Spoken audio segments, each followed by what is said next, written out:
Assalamualaikum warahmatullahi wabarakatuh. Sobat RH sekalian, jumpa lagi kita di channel yang keren ini. Keren cadas.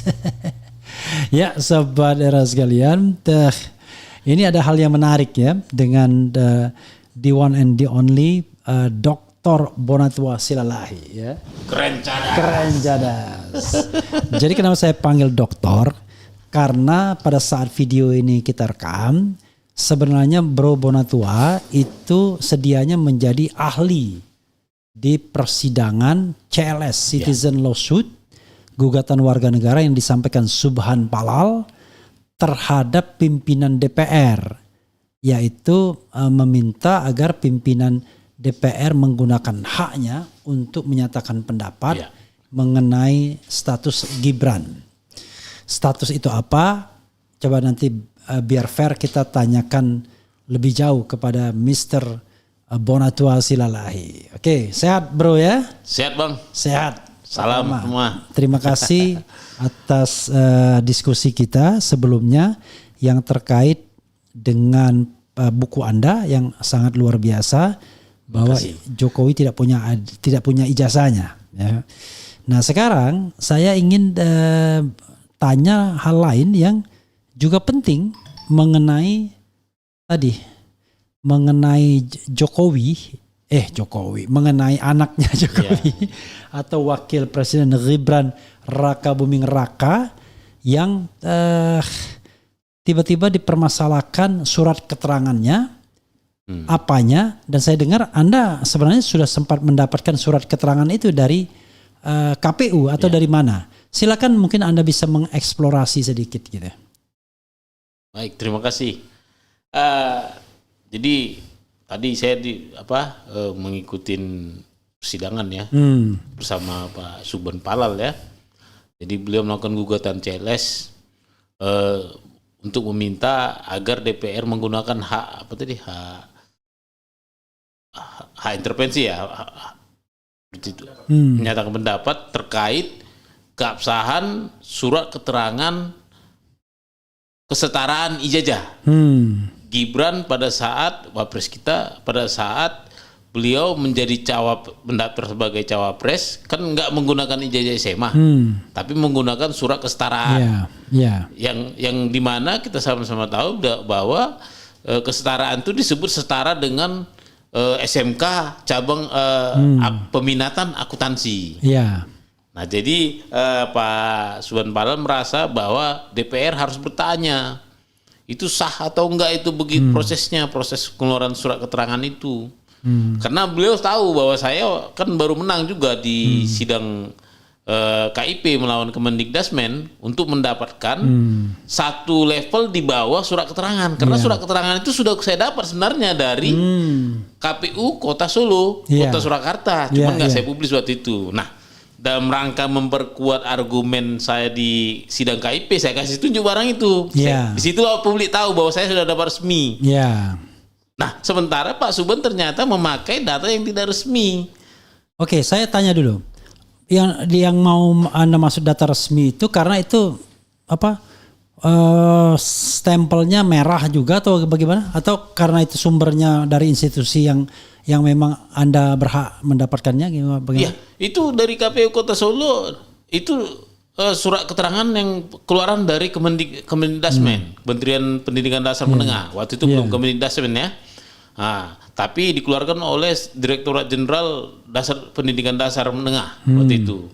Nah, di situ lengkap semua kecuali yang di hide itu ada memang yang di hide modelnya kayak yang di KPU kemarin ada item yang disembunyikan, tapi itu valid. Karena itu yang di hide itu sifatnya data pribadi. Nah, tolong dicari itu sepertinya ada itu surat keterangannya itu ya. Kalau kemarin-kemarin ya, persislah seperti itu. Nah, bisa kita tebak sebenarnya yang di hide apa. Seperti itu. Oke. Saya tidak tahu ya sejauh mana saya bisa bertanya kepada Anda ya sebagai seorang ahli. Kan menurut saya permohonan ini agak aneh. Apakah itu kompetensi Anda atau tidak, terserah. Di mana ini CLS bentuknya ya, Citizen Lawsuit, minta DPR menggunakan haknya untuk menyatakan pendapat. ya menarik, warga negara minta melalui proses pengadilan. Itu apa pendapat Anda mengenai gugatan Subhan Palal ini? Menurut saya sah saja, karena memang kewenangan itu sudah diatur di Undang-Undang MD 3. Ya. DPR tidak menggunakannya, itu wajar dipertanyakan seorang warga negara. Nah, jadi ini kan sifatnya administratif lah ya. Jadi ada seorang warga negara merasa dia dikasih kewenangan oleh undang-undang tapi tidak digunakan. Dalam hal ini pejabat negara DPR. Jadi beliau berharap DPR ada salah satu mungkin anggotanya atau fraksinya atau ketuanya yang bersikap menyatakan keabsahan ijazah ini karena publik sudah ramai di publik seperti itu. Beliau juga katanya sudah mendatangin ya DPR menyampaikan secara langsung. Nah, cuman dia nggak merasa puas dengan jawaban itu. Dia butuh aksi dari DPR untuk bersikap seperti itu. Good point ya. Memang kalau kita lihat ya, kan DPR sebelum menyatakan hak pendapat tuh dia bisa menggunakan hak angket atau hak mengajukan hak interpelasi kan. Sebelumnya secara individual bisa mengajukan hak bertanya. Dan memang karena saya orang hukum tata negara, hak itu memang tidak staging sifatnya. Jadi bisa jumping up ke hak menyatakan pendapat kalau memang dia sudah yakin bahwa misalnya ijazahnya tidak ada misalnya, atau surat kesetaraan itu sebenarnya tidak bisa dimaknai sebagai sebuah ijazah SLA misalnya atau SMA.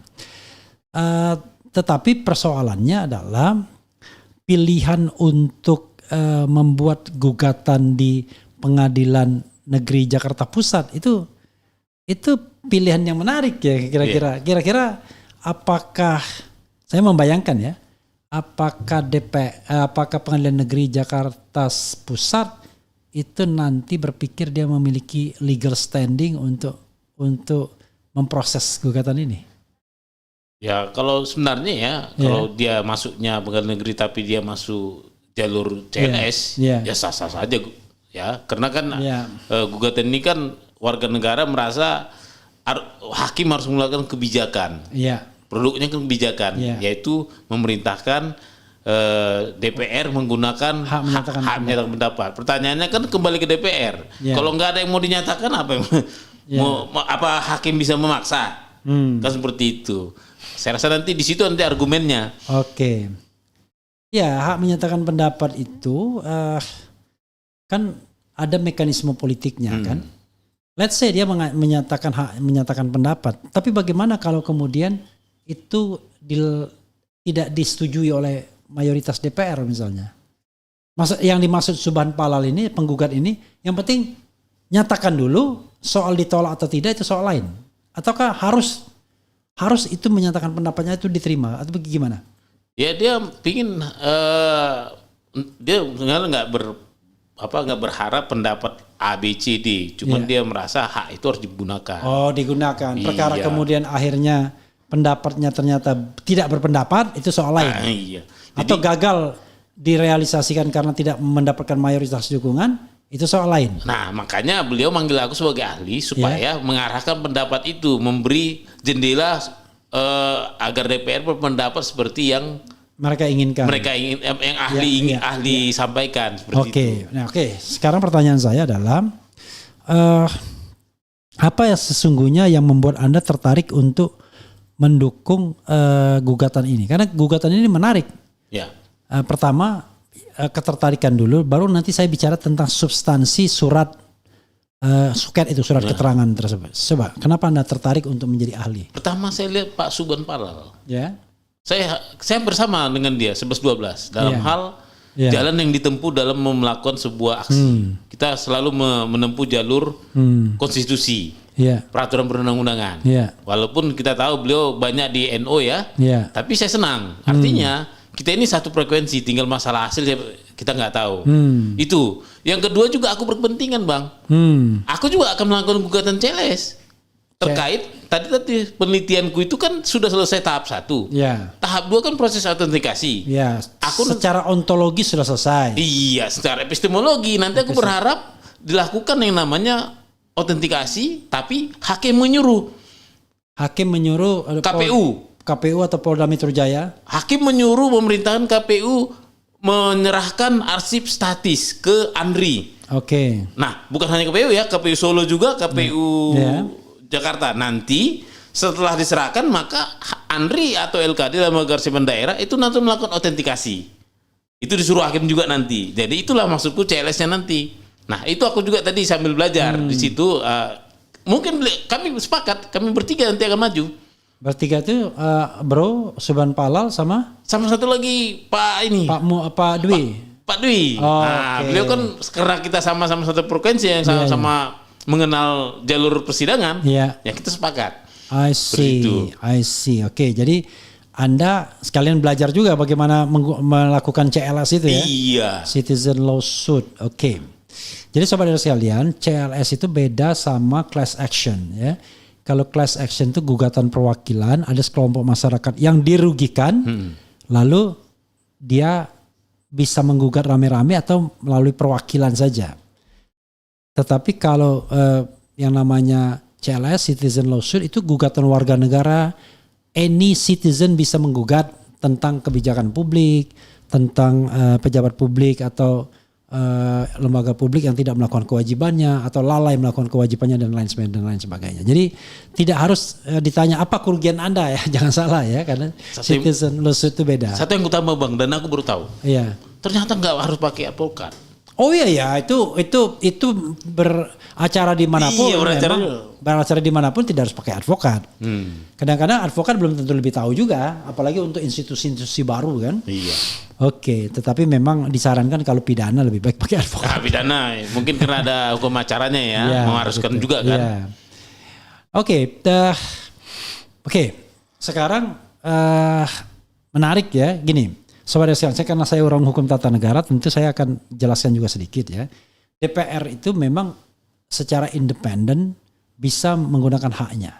Tapi karena DPR itu lembaga aspiratif, lembaga perwakilan, kadang-kadang dia perlu juga mendengarkan suara dari masyarakat. Tapi kadang-kadang suara dari masyarakat, mereka budak juga mendengarnya. Nah rupanya Subhan Palal menempuh jalur pengadilan. Jadi biarlah pengadilan yang memerintahkan DPR. Pertanyaannya apakah DPR tunduk pada putusan pengadilan? Ya harusnya tunduk karena kita negara hukum ya kan, rule of law atau Rechtsstaat. Oke. Itu satu yang saya tambahkan sebagai komplement. Nah, pertanyaan saya adalah what's wrong with suket itu? Surat keterangan itu apa masalahnya?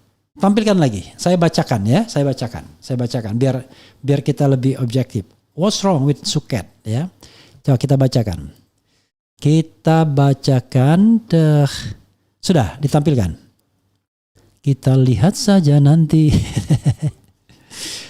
Karena surat inilah yang kemudian ditulis oleh Rismon sebagai Gibran Endgame. Sebenarnya ini kan mendasarkan pada suket ini, maka kemudian ada penelitian atau kunjungan ke UTS, University Technology of Sydney, di mana Roy Suryo ke sana, dan kemudian di situ muncullah spekulasi bahwa yang namanya UTS itu nggak bisa disetarakan dengan SMA karena itu cuma lembaga kursus ya kan atau apa-apalah.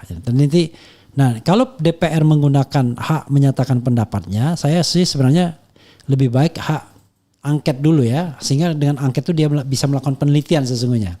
Bisa mengirim delegasi ke UTS, ke Singapura dan lain sebagainya. Tapi whatever it is, bahwa yang diminta itu ternyata langsung hak menyatakan pendapat. Kalau hak menyatakan pendapat itu biasanya based on yang namanya penyelidikan oleh DPR sebenarnya. Oke. Nah ini suratnya ya, bunyinya adalah sebagai berikut. Direktur Jenderal Pendidikan Dasar dan Menengah, ini kabur anunya. Kementerian Pendidikan dan Kebudayaan dengan ini menerangkan bahwa nama Gibran Rakabuming Raka Surakarta 1 Oktober 1987. Jadi ya, nah ini baru terang ini ya. Telah menyelesaikan pendidikan grade 12 di UTS Insert Sydney ya, memang malah nggak kelihatan terlalu tertutup semuanya. Coba agak digeser ya. Sydney ini Australia tahun 2006 yang bersangkutan dinilai memiliki pengetahuan setara tamat sekolah menengah kejuruan SMK peminatan akuntansi dan keuangan di Indonesia. Surat keterangan ini diberikan untuk dipergunakan sebagaimana mestinya. Oke, scroll lagi. Jakarta 6 Agustus 2019 atas nama Direktur Jenderal, Sekretaris Direktur Jenderal Dr. Sutanto SHMA. Lalu mengetahui legalisirnya nih ya, fotokopi sesuai dengan aslinya Direktur atas nama Direktur Pembinaan SMK, Kepala Subbagian Tata Usaha. Jadi Kepala Subbagian Tata Usaha cuma yang melakukan legalisirnya ini. Oke. Yang menarik adalah pertama, sebagai orang yang bekerja di wilayah administrasi publik, saya bicara kelayakan dulu. Ini kan untuk dokumen pencalonan presiden. Sorry, itu untuk wali kota? Bukan. Ini gubernur sebenarnya. Tetapi digunakan juga untuk presiden. Wali kota 2019? Iya, 2019 bukan wali kota. 2019 itu. Ini kan Gibran? Bukan. Oh iya untuk wali kota ya. Sorry. Untuk wali kota. Iya. Tapi digunakan juga untuk pilpres. Iya. Sorry masuk malah Jokowi. Nah, pertanyaan saya adalah kita jangan bicara digunakan untuk pilpres dulu, tapi pejabat yang melakukan legalisasi dilakukan oleh kepala subbagian tata usaha. Gimana menurut Anda? Ya, aku nggak mau berkomen, belum baca ininya aturannya. Ya. Tapi kalau memang ternyata itu kan ada Sesdijen ya. Ya. Itu kan orang nomor 2 di direktorat ya. Iya.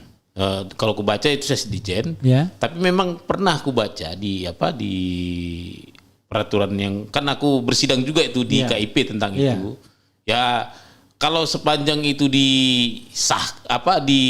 pelimpahan wewenang ya. Kan ada diatur juga di Undang-Undang 30 ya. Kita mau lihat ada nggak surat pelimpahan wewenangnya. Oke. Kita nggak tahu struktur di dalam apa. Yang jelas kalau fungsi legalisasi itu pasti di bawah Sesdijen. Kalau membaca di perpresnya ya tentang kementerian itu. Cuman apakah dia wewenangnya dilimpahkan ke kepala tata usaha, kita nggak paham. Oke, saya kasih contoh misalnya yang melegalisasi ijazah itu kan dekan. Kalau dekan kan? Kan boleh. Ya kan Muhammad Naim gitu kan dekan Fakultas Kehutanan kan yang Jokowi itu. Nah, kalau dia dekan artinya itu pimpinan tertinggi kampus di fakultas. Di fakultas, bukan rektor toh? Iya. Kalau kita bicara tentang ini tadi Setdikdasmen ya, sekretariat Sekretaris Direktorat Jenderal Pendidikan Dasar dan Menengah pada waktu itu at that time, maka kalau analoginya adalah dekan, ya dirjen itu sendiri harusnya. Kan di atas dirjen menteri kan? Kita ibaratkan rektor harusnya. Nah, ini di bawah dirjen ada sekretaris dirjen. Ya kan? Di bawah sekretaris dirjen itu barangkali ada kabak, kepala bagian. Eselon 3 lah. Eselon 3. Iya. Kalau sekretaris dirjen mungkin eselon 2. Dirjen eselon 1. Iya. Nah, ini kepala subbagian. Eselon 4. Eselon 4. Jadi kalau kita bicara analoginya ijazah tadi, dari eselon 1 jatuhnya ke eselon 4 jauh sekali. How come misalnya delegasi itu sampai ke eselon 4? Ini pertanyaan retoris. Silakan Anda mau jawab apa enggak? Tapi menurutku itu kebetulan Pak Suban tuh yang kulihat kalau itu kan arahnya ke TUN ya. Iya. Nah, kalau beliau kan enggak ke situ. Jadi dia lebih substantif. Kegunaan suket itu seharusnya bukan untuk capres-capresan. Oke. Nah, substansi dia ke arah situ. Jadi dia menganggap ini salah tujuan. Oke. Suket itu sebenarnya bukan untuk itu. Dari peraturan menterinya. Itu hanya keterangan saja untuk melanjutkan sekolah di dalam negeri. Seperti itu, bukan untuk, makanya larinya ke DPR jadinya. I see. Politiknya di situ, Bang. I see. Gitu. Jadi undang-undang. Jadi gini, kalau kita lihat, ketampilkan lagi suratnya ya. Kalau kita lihat biasanya di dalam surat keterangan itu kan biasanya sifatnya sifatnya itu malah sekali aja biasanya surat keterangan itu. Nggak ada surat keterangan dipakai berkali-kali biasanya kan. Kalau misalnya tujuannya untuk wali kota, kan harusnya dibikin tuh bahwa dia setara dengan SMK dan ini surat keterangan ini dibuat untuk pencalonan yang bersangkutan sebagai wali kota, kan harusnya kan begitu. Tapi ada di situ dibilang digunakan untuk kepentingan, tapi nggak eksplisit, cuma disebut. Mana? Nggak ada di sini. Berarti di bawah ada itu digunakan surat seperlunya. keterangan ini diberikan untuk dipergunakan sebagaimana mestinya. Sebagai mestinya. Itu kan tidak eksplisit namanya. Iya. Jadi Ya, maksud saya adalah kan harusnya surat keterangan itu jelas tuh untuk wali kota, untuk presiden dan lain sebagainya. Oke. Banyak hal yang sebenarnya nggak jelas ini. Iya. Lalu pertanyaan berikutnya buat Bro ya, mungkin Bro bisa jawab. Ini surat dari administrasi publik nih ya. Ini surat keterangan dibikin tanggal 6 Agustus 2019.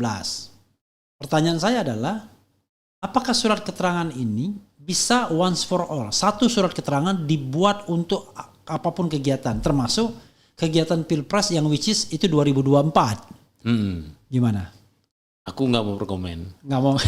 Karena kan memang kita nggak tahu apakah peraturan di dalam itu mengikat. Seperti tadi kan dibuat sebagai mestinya. Aku harus cari tahu sebagai mestinya sebenarnya apa. Yang setahu kita mestinya itu adalah untuk misalnya lanjut sekolah di dalam negeri. Wali kota atau apa. Nah, untuk pemilu kurasa rezimnya undang-undang pemilu. Yang pasti di situ disebut ijazah. Ijazah pemilu udah jelas disebut fotokopi undang-undang pemilu. Bukan surat keterangan. Dan surat keterangan nggak bisa dikatakan sebagai ijazah. Benar, Bang. Nah, harusnya ada ijazah luar negerinya. Surat keterangan ini menerangkan bahwa ini ijazah ini setara dengan SMA kita. Kan itu masuk akal masih kan? Tapi kan sederhana Bang misalnya kalau aku memandang. Kenapa harus SMA di Indonesia? Berarti kan ada nilai-nilai yang mau dilihat. Dia ini belajar Pancasila enggak? Iya kan? Yang nilai-nilai lokal kita belajar agama enggak? Ya, tetapi itu sekali lagi itu kan filosofinya, filosofi dari aturan itu. Tetapi yang jelas yang tertera dalam aturan tersebut pokoknya sederajat atau setara SMA. Nah, SMA itu memang bisa dalam bisa luar negeri kan? Karena terbukti dalam aturan KPU dikatakan kalau SMA-nya luar negeri nggak perlu menyertakan ijazah, fotokopi ijazah, cukup surat keterangan gitu kan? Itu kan udah diperbaiki revisi undang-undang kan kemarin. Iya, tetapi itu terjadi kan penyelundupannya kan di sana. Jadi sekali lagi kalau kita baca ya, tampilkan lagi kalau kita baca suratnya, surat di situ dikatakan memang ini bukan keterangan ijazah luar negeri, ini keterangan satu stage yang dia lalui. Lalu stage itu dianggap setara dengan kelas 12, yaitu kelas 3 SMA.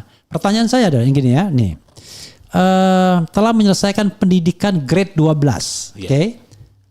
Profesornya mengatakan nggak ada itu di Australia grade 12 gitu kan? Tapi let's kita pakai logikanya. Telah menyelesaikan pendidikan grade 12, artinya telah menyelesaikan pendidikan kelas 3 SMA, oke? Kelas 3 kan?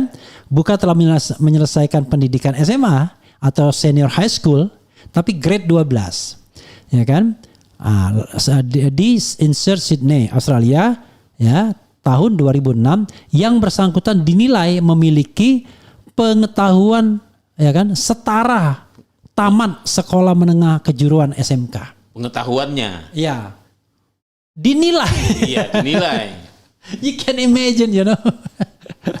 Jadi ini surat keterangan atau surat penilaian sesungguhnya. Jadi surat keterangan bahwa dia itu mengikuti kelas grade 12, kelas 12. Jadi once again ini bukan ijazah. Oke, Bro, eksplorasi ini, eksploitasi ini apa yang Bro temukan dari pernyataan atau dari dokumen yang Bro sendiri dapatkan sesungguhnya. Jadi ini menariknya Bang. Iya. Ya aku harus cerita dikit bahwa kenapa aku minta dokumen ini ke KPU Solo. Karena memang aku terpancing Rismon juga. Oke. Ya. Yang abang baca itu kan dokumennya itu boleh dibilang apa ya, bukan legal ya. Karena itu dokumen yang di medsos. Entah siapa yang ngupload saya nggak ngerti. Tapi yang jelas aku dapat yang resminya. Meskipun kembali lagi pola-polanya bahwa ternyata sama. Informasi di dalam yang ku dapat di KPU dengan itu sama. Bahkan kalau kita overlapping kan itu benar sama. Jadi sebenarnya yang disembunyikan KPU di Solo itu gak ada guna sebenarnya. Udah tahu isinya apa. Nah, yang menarikku Bang, pertanyaan berikutnya, apa yang dimaksud dengan penyetaraan ijazah ini? Pengetahuan ini setara SMK, makanya aku bersidang di KIP.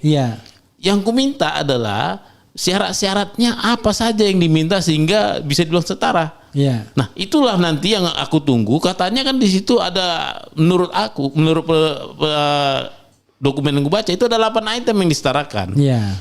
Dokumen yang diwajibkan. Iya, untuk dikatakan setara SMA. Iya, karena itu kan harus melalui verifikasi, ada timnya. Iya. Timnya. Nanti disebut di situ misalnya pasti adalah raport, diminta raport. Iya. Kedua, ijazahnya. Iya. Yang mau disetarakan apa? Ijazah luar negerinya. Iya. Iya. Berikutnya ada izin keterangan kedutaan dia kuliah di situ atau Iya. sekolah di situ. Iya. Terus sepertinya ada juga visanya diminta. Iya. Nah, untuk apa? Di Iya. situ bisa belajar kah atau enggak kan gitu Iya. kan? Kan di situ ketahuan juga. Ketahuan juga nanti Iya. apakah dia belajar apa enggak ya. Nah, itulah yang mau kita minta. Sayangnya belum dikasih sampai sekarang. Belum berproses atau sudah menang atau gimana? Sudah menang. Sudah menang tapi nggak pernah dikasih sama Nah, ini ada Dikdasmen. ceritanya. Iya. Jadi itu 4 April kita sudah ingkrah. Iya. 4 April ya. Iya, 4 April kemarin ya. Iya. Iya. Dikasihlah itu ke dokumen, ke aku udah nyampe itu tanggal 5. Iya. Stempel bahasanya. Iya. Kutanya sama paniteranya KIP. Iya. Udah nyampe nggak ke KPU, ke Kemendikdasmen? Iya. Belum katanya. Iya. Terus beberapa hari lagi kutanya, ternyata dibalikin. Kenapa salah alamat? Beda gedung katanya gitu. Oh, beda gedung. Iya. Iya. Nah, berarti efeknya kan ke kita. Iya. Berarti Pak yang perintah komisi undang-undang 14 hari paling lama itu kan jadi mundur. Iya. Kan paling 14 hari setelah diterima kan? Iya. Nah, sekarang mungkin 14 besok hari bukan hari kerja ya, hari. iya, hari kerja. Hari kerja, oke, 14 hari kerja. Jadi dari 4 April ya kalau ternyata waktu aku tanya ini dia 14 Maret. 14 Marit itu barang apa? Respon kapan ya yang mengajukan RG? 11 Maret. 11 Maret kan, ya sama, 11 Maret. Putusannya kan 11 Maret. Iya. Besoknya itu sudah langsung dikirim. 11 Maret, berarti 12 Maret. Iya. Nah, ternyata tanggal 16 Maret dikirim ulang sama KIP. Iya. Berarti kata terakhir dia bilang sudah dapat. Berarti 16 Maret setelah 14 hari kerja setelah 16 Maret itulah nanti diputuskan apakah Kemendikdasmen lanjut ke petun atau serahkan. Oke, kapan Berarti 16 Maret tambah 14 hari kerja. Nah, sekarang udah bulan April. Kan banyak libur. Iya. Tapi libur. apakah udah jatuh tempo belum ya? Kayaknya belum, aku belum Belum itu. ya? Kayaknya Belum. minggu-minggu ini. Oke, Minggu ini kayaknya tanggal 18 atau berapa lah. iya. Nanti kita tunggu. Nah, di situ akan terbuka fakta nanti. Mereka harus kasih ke kita apa yang dinilai ini. Iya. Iya. Apa syarat-syarat yang dipenuhi Gibran untuk minta penyetaraan itu? Iya. Nah, itulah nanti yang menjadi Termasuk juga surat permohonannya misalnya diminta juga. surat permohonan. Jadi katanya itu dia melalui portal Kemendikdasmen. Iya. Nanti di situ diupload semua KTP-nya, visanya, Iya. raportnya, Iya. tanggal ijazahnya. Itu termasuk itu nanti dinikan. Iya. Apalagi katanya beliau ini kan 2 kali pindah sekolah. Iya. Untuk setara SMA beliau dari Singapura terus lanjut ke Australia. Berarti kan boleh dibilang dia memasukkan ijazah Australia kan? Iya. Nah, seperti itu. Apakah itu ijazah atau bukan? That's the question. Kita kawal terus lah Kemendikdasmen. Saya berharap Kemendikdasmen jangan banding lah. Oke. Karena kemarin saya bilang juga wartawan kan banyak nakal. Apa yang terjadi kalau banding? Saya bilang saya tidak akan mau melawan, Bang. Iya. Tapi saya akan mengajak publik yang melawan. Iya. Caranya apa? Saya nanti akan buka rekening supaya publik yang simpati melawan untuk perjuangan kita mengirim sebanyak 11.000 doang. Ini representasi dari 11% pajak kita. Oke. Pajak kita inilah yang nanti yang dipakai Kemendikdasmen melawan kita. Iya. Uang publik dipakai melawan publik. Iya. Saya yakin lihat nafsu mereka ini pasti pingin aja lanjut ke petun. Tapi kan mereka pakai petun itu ngeprint emangnya pakai uang siapa? Uang kita. Iya. Bayar pengacara pakai uang siapa? Uang kita. Iya. Dia naik Grab atau apa ke pengadilan uang siapa? Uang kita juga. Iya. Bagusan kita kumpul duit kita nanti semua. Iya. Mari kumpul. Ya udah kita kasih sama mereka. Bantu juga aku melawan mereka di pengadilan. Iya. Biar mereka ngerti sedikit ada inilah perasaan malu lah. Iya. Iya kan? Gak apa-apa. Itu maksudku Bang. Nah, jadi kita tunggu ini. Tapi aku ingatkan juga Kemendasmen. Kemendasmen, jangan salah lu, begitu lu ke Petun, banyak juga malah yang dukung aku Bang. Iya. Ke Petun aja, kenapa? Nanti kita minta yang lain-lain gitu. Wah, benar bisa Bang ya? Aku baru tahu. Jadi kalaupun misalnya si Kemendasmennya yang banding Petun, kita ikut bersidang, nanti kita bisa buka-bukaan katanya. Oh iya ya, sidangnya kan terbuka untuk Iya, kan? kita buka semua. Iya. Malah banyak begitu yang menantang aku. Karena ada pemeriksaan saksi dan ahli. Iya, seperti itu.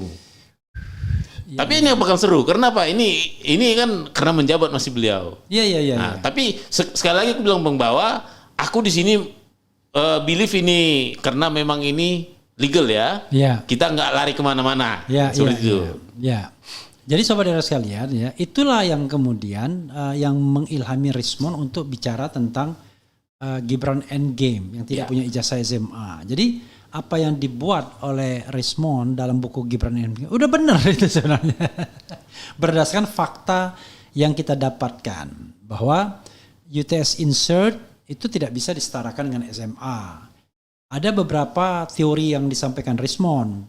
Satu, itu cuma semacam lembaga kursus, artinya dia cuma kursus doang. Itu bukan setara SMA, itu adalah pendidikan semacam diploma, nggak bisa juga dibilang SMA. Itu adalah kursus preparation untuk masuk universitas, nggak bisa juga dibilang itu setara SMA. Jadi ada 3 teori itu yang saya baca dalam Gibran Endgame. Mungkin tidak terlalu lengkap, selanjutnya baca Gibran Endgame, dan itulah sebenarnya apa yang secara jujur disampaikan oleh Rismond. Masih ada bukunya Mang ya? Dijual? Saya ada bukunya, tapi satu doang ya kan, satu doang. Oke, apa lagi yang ingin Anda sampaikan dalam konteks ini? Menarik soalnya. Ya, apa ya? Kembali saya bilang Bang bahwa saya harus tegaskan posisi saya. Iya. Bahwa saya peneliti. Di buku saya juga ada saya sebut Gibran. Tapi itu sebatas karena beliau termasuk bagian dari penelitian ini. Iya. Karena nama beliau disebut-sebut dan ada pola yang sama. Ketidakterbukaannya informasi publik, ijazah pejabat publik. Iya. Nah, artinya kalau memang nanti diberikan Kemendasmen barang ini, saya tidak akan gunakan kemana-mana, sebatas penelitian saja. Seperti itu. Itu sebenarnya legal position saya seperti itu Bang. Oke, jadi memang untuk penelitian ya, walaupun kemudian orang mengatakan akan sulit bagi Gibran ya memberikan dokumen, atau pada waktu itu apakah memang ada dokumen sandingan itu ya kan? Apalagi dari sisi surat keterangan ini sangat sifatnya menggunakan kekuasaan, nama ayah. Jadi nggak lazim kan biasanya karena nama, alamat, tempat tanggal lahir. Biasanya ini nggak nama ayah, udah gitu. Ada 2 Bang asosiasi yang menghubungi saya. Iya. Ternyata yang ngurus-ngurus begini-begini tuh ada juga ininya. Brokernya, bukan broker ya, konsultan. Iya. Nah, mereka bilang, Pak kalau nanti dapat kasih saya ya. Untuk apa? Saya bilang kan, saya mau nuntut. Kenapa? Saya susah ngurus beginian. Ngurus beginian nggak segampang itu. Iya. Saya banyak ngurus orang lain yang luar negeri yang minta disetarakan. Iya. Dan setahu kami juga, tanda kutip saya nggak tahu ya, ini keterangan dia. Iya. Yang itu juga sebatas ini doang, itu bukan sekolah. Iya. Ini yang bilang konsultan itu. Yeah. Ini kursus-kursus lah semacam itulah. Ya kan bimbel-bimbel kalau di Jakarta. Tiba-tiba bersertifikat. Mereka bilang, makanya saya bingung. Kalau nanti ternyata Kemendasmen banding, orang ini akan saya libatkan. Karena dia berharap ikut nanti di Petun. Dia akan buktikan ini semua. Dia bisa masuk sebagai tergugat intervensi. Iya, itu dia Bang. Nah, dia bilang gitu, tergugat intervensi karena dia punya kepentingan. Iya. Oke. Ya, saudara sekalian, kalau saudara sekalian membaca sekali lagi surat keterangan itu, dari sisi redaksinya udah nggak masuk akal, dari sisi legislasinya tidak masuk akal, dari sisi waktunya tahun 2019 digunakan untuk Pilpres 2024 nggak masuk akal juga. Tapi di Indonesia ini yang nggak masuk akal dan kita nyatakan apa adanya, tiba-tiba dilabelin karena kebencian dan lain sebagainya. Ini nothing to do dengan kebencian, ini adalah bagaimana kita menegakkan aturan. Salah sendiri kenapa di undang-undang dibilang sekurang-kurangnya tamat SMA atau punya ijazah SMA. Coba kalau tidak dibikin, pokoknya pendidikan apapun terserah mau buta huruf ya kan, kan tidak akan muncul begini. Tapi once sesuatu itu secara administratif diatur dalam undang-undang, ya Anda harus start sebagai perwujudan dari yang namanya negara hukum. Bro, silakan Anda closing statement untuk ini. Panjang-panjang juga boleh, yang belum disampaikan silakan. Jadi memang apa ya, berbicara kebijakan ini kita nggak boleh main hati. Ya. Sepanjang itu ada di undang-undangnya, ya kerjakan. Jadi ini nggak ada unsur sakit hati atau menyerang harkat martabat keluarga tertentu, enggak. Tindakan-tindakan kita ini seperti yang saya bilang tadi, yang saya, Pak Suban, dan Pak Dwi, dan lain-lain kawannya yang jalur Bon Jovi, ini semua diatur di hukum kita, di konstitusi kita. Sebagai hak masyarakat. Hak kita sejak lahir sebagai warga negara. Bisa jadi kalau nggak ada hak ini, ya nenek moyang saya mungkin kakek saya nggak menyetujui dibentuk konstitusi. Bisa jadi kan? Karena adanya dikasih hak-hak jadi warga negara, maka founder kita setuju mendirikan NKRI. Jadi sekali lagi ini bukan masalah kebencian, tapi ini hak konstitusi kita. Jadi saya sebenarnya mau menerangkan ke publik juga. Banyak bang pertanyaan saya di medsos begitu, ngurusin gini. Tidak, saya mau memenuhi hak konstitusi saya. Dan namanya hak kita bisa gunakan, kita juga bisa tidak gunakan. Namanya hak. Dan saya tidak melarang dia, tapi jangan melarang juga kita kan. Nah, gitu bang. Jadi dalam hal case ini mungkin kesannya saya kok nyasar dijajah Pak Jokowi, Joko Widodo. Saya kok nyasar Pak ijazah Gibran. Tidak, itu sebenarnya karena kebetulan satu jalur. Baca aja di buku saya, nanti ada nama lain. Saya ke Pak SBY juga, cuman nggak saya spill. Saya nggak ke Mr. P juga. Pokoknya yang tersangkut masalah ini saya teliti semua. Nah, mungkin ada keterbatasan tidak terlalu melebar ya, mungkin terkait waktu dan biaya. Seperti itu. Itu aja bang. Oke, sobat sekalian, dia memberikan clue Pak SBY juga. Maksudnya apa nggak tahu kita. Tapi saya tidak mau menggali lebih lanjut karena ya ada babak lain barangkali ya. Kan? Kalau apalagi katanya dia tidak mau lebar kemana-mana karena yang mengkerucut adalah tadi ya, bahwa ijazahnya tidak ada ya.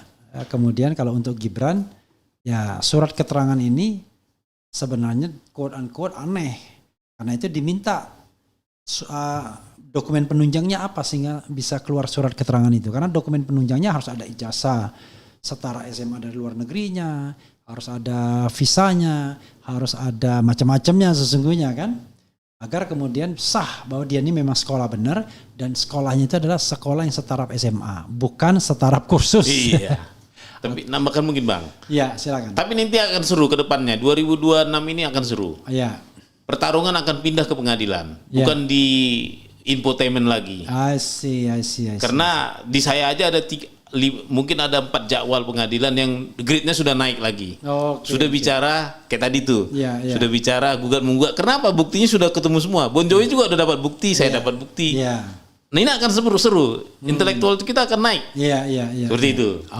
Jadi negara hukum itu adalah ya kalau memang ada masalah ya selesaikan melalui jalur hukum, proses hukum, tetapi tentu proses hukum yang beradab. Bukan sebentar-sebentar ngadukan orang dalam kerangka untuk memenjarakan orang. Itu harus dimaknai sebagai ultimum remedium terakhir. Tapi ini yang dipersoalkan Bonatua dan lain-lain adalah hukum administrasi negara, bagaimana memperbaiki administrasi negara ini. Dan itu sah sebagai peran atau hak atau kewajiban kewarganegaraan. Begitu saudara sekalian. Wassalamualaikum warahmatullahi wabarakatuh. Keren cadas. Sukses. Terima kasih bang.